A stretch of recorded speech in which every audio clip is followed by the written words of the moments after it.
لا حول ولا قوت الا باللہ العلی العظیم پڑھنے کی بڑی فضیلت بیان کرتے ہیں۔ نبی پاک علیہ السلام نے فرمایا یہ اللہ کے عرش کے خزانوں میں سے خزانہ ہے۔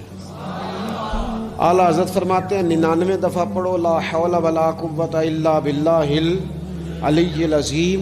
فرمایا اللہ تعالیٰ تمہیں 99 بیماریوں سے شفا دے گا، اور اس میں سب سے چھوٹی بیماری ٹینشن کی بیماری ہے، سب سے چھوٹی بیماری غم کی بیماری ہے، چھوٹی، باقی بڑی بڑی ہوں گی۔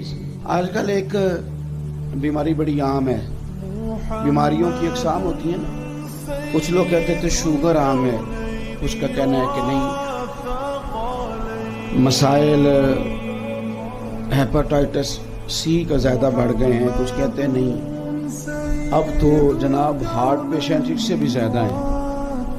لیکن اگر تھوڑا سا اور گہرائی میں جایا جائے تو میری ذاتی رائے یہ ہے کہ ڈپریشن کے مریض زیادہ ہیں، ٹینشن کے مریض زیادہ ہیں، لڑتے تڑپتے تش ہوتے تلخ باتیں کرتے، اور کبھی کبھی یوں محسوس ہوتا ہے کہ ایک دوسرے کو بعض لوگ معاذ اللہ کاٹ کھائیں گے، لفظوں سے جملوں سے بیزاری کا اظہار ہے، تلخی کا اظہار ہے، سختی ہے لب و لہجے۔ فرماتے ہیں تو ایک دفعہ پڑھ لا حول ولا قوت الا باللہ العلی العظیم، ایک دفعہ پڑھ۔